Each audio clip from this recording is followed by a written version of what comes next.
So kanila pa rin itong property na to, and hindi pa raw nila alam kung ano yung balak gawin sa property. Ano?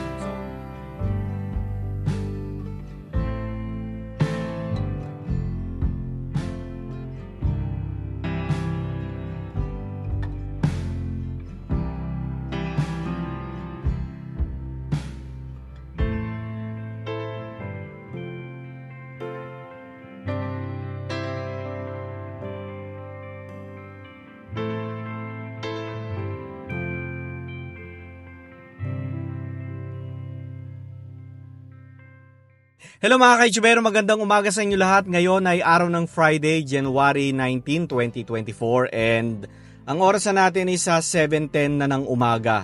So meron tayong pupuntahan sa Tondo, Manila. Ito yung lumang eskwelahan ng Gregoria de Jesus Elementary School.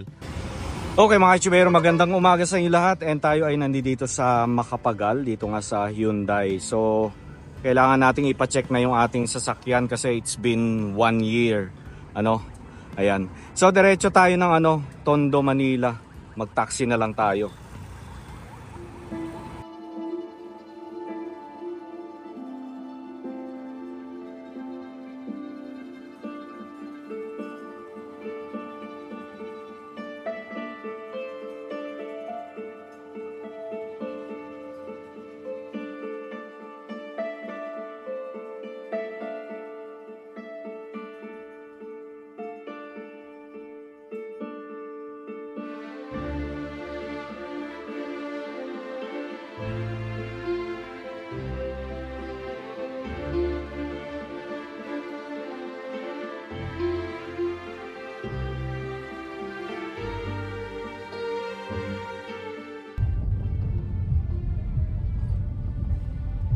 Yan, ito na yun sa may kaliwa natin.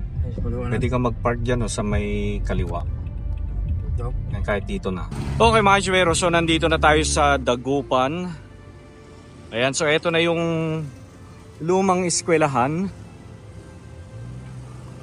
ng Gregoria de Jesus, mga ka-YouTubero. So itong bahay na ito mga ka-YouTubero, nung time na ito ay Gregoria de Jesus Elementary School, ito ay private property. So inupahan lang ito ng Gregoria de Jesus. So may mga nagbabantay, nakausap ko. Ang may-ari daw talaga nito, itong property na ito, ay si Arnold Pineda. Pero namana ni Arnold sa kanyang mga magulang. Ayan. So kanila pa rin itong property na to, and hindi pa raw nila alam kung ano yung balak gawin sa property. So ulitin ko lang, yung Gregoria de Jesus Elementary School, nangupahan lang sila rito sa property na ito, kaya ito naging eskwelahan ng Gregoria. Tapos alaunan, yan kasi yung Gregoria de Jesus Elementary School ngayon, yung bago. So yung lupa na yan kung saan siya nakatayo ay pag-aari nila. So noong araw, idinonate nila ang lupa sa gobyerno. Kaya napatayuan ito ng Gregoria Elementary School na bago. Ayan.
So sayang lang kasi syempre kapag mga private owner ang may-ari, minsan depende yan kung i-restore nila yung bahay o hindi.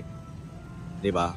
Or Yung iba kasi wala na ring interest sa mga ganitong antique na property, ano. Kasi kita nyo naman, maguguho na yung bahay. Oh.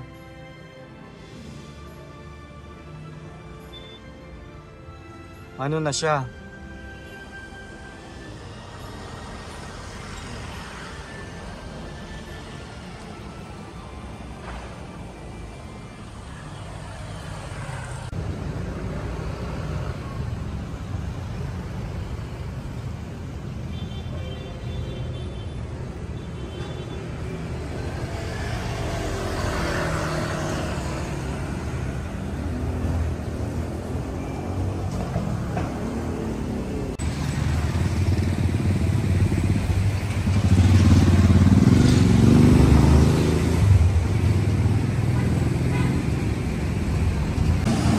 Okay? So, kaya rin umalis ang Gregoria Elementary School dito kasi talagang marupok na ang structure ng bahay na ito. Kaya naipatayo itong yung bagong eskwelahan.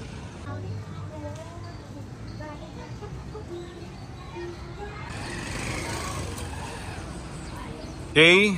So ito yung bagong Gregoria de Jesus Elementary School.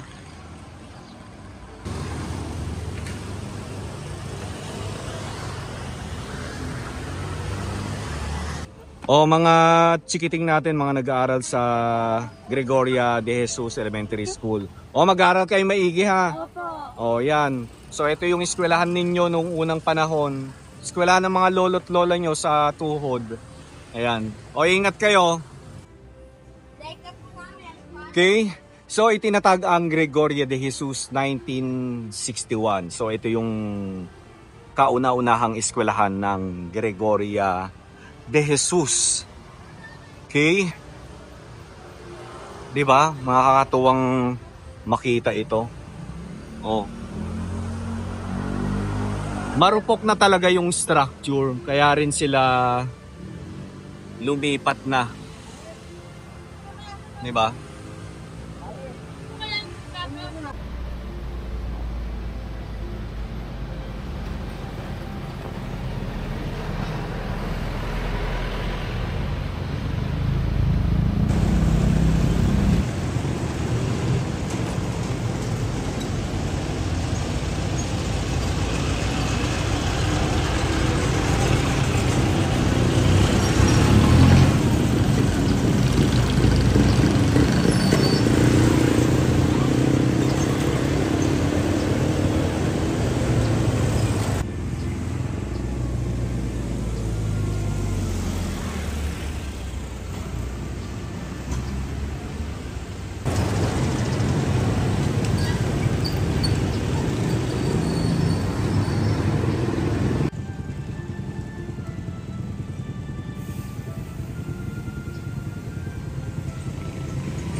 So dalawa lang yung nakikita kong pwedeng gawin kung ito ay pag-aari na ng gobyerno.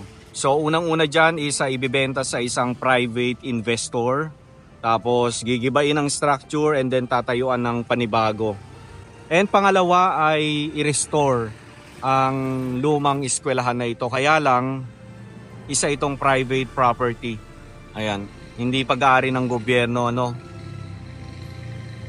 So comment nga kayo mga kaichibero, ano yung opinion nyo about dito sa structure na ito? Ito ba ay karapat-dapat na i-restore? O dapat na bang tuluyang tanggalin at palitan na ng panibagong structure? O panibagong kung saan ito pwedeng gamitin? Ano? Pero kung ako ang tatanungin, syempre mas gusto ko na i-restore yung bahay. Ano? O gawin pa rin siyang eskwelahan or gawin siyang library. Ano? So, private property siya mga kaichibero. Tapos itong nasa dito sa tabi niya, Iglesia ni Jesucristo. So, kanila rin daw yan. Hanggang dun sa may kanto. Ayan.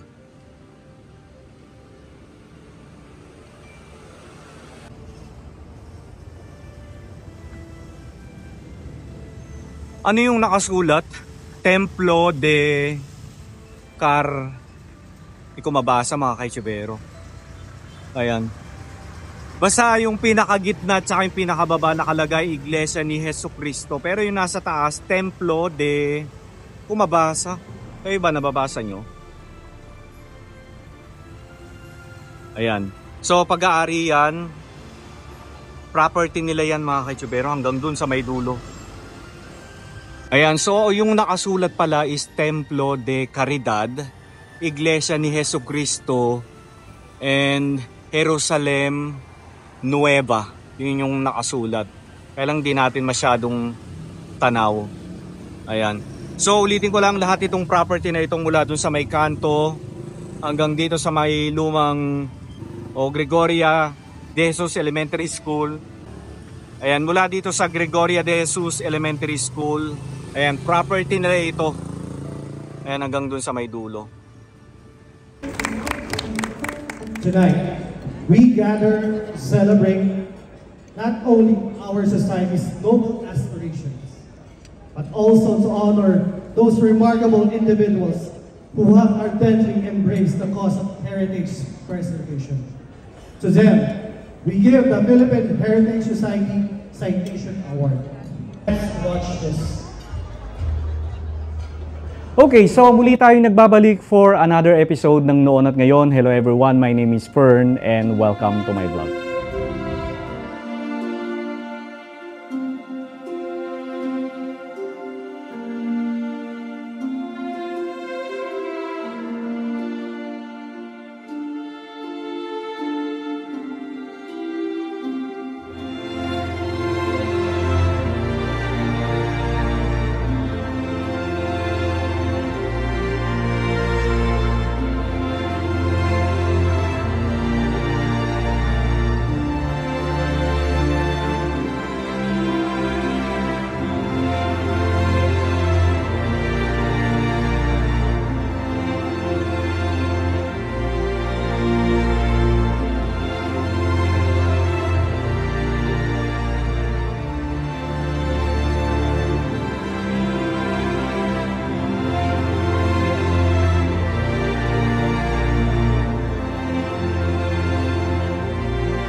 The Philippine Heritage Society gives the heritage preservation through the new Ninja Citation Award to Mr. Fernando Fuertes, also known as Ka Yujubero.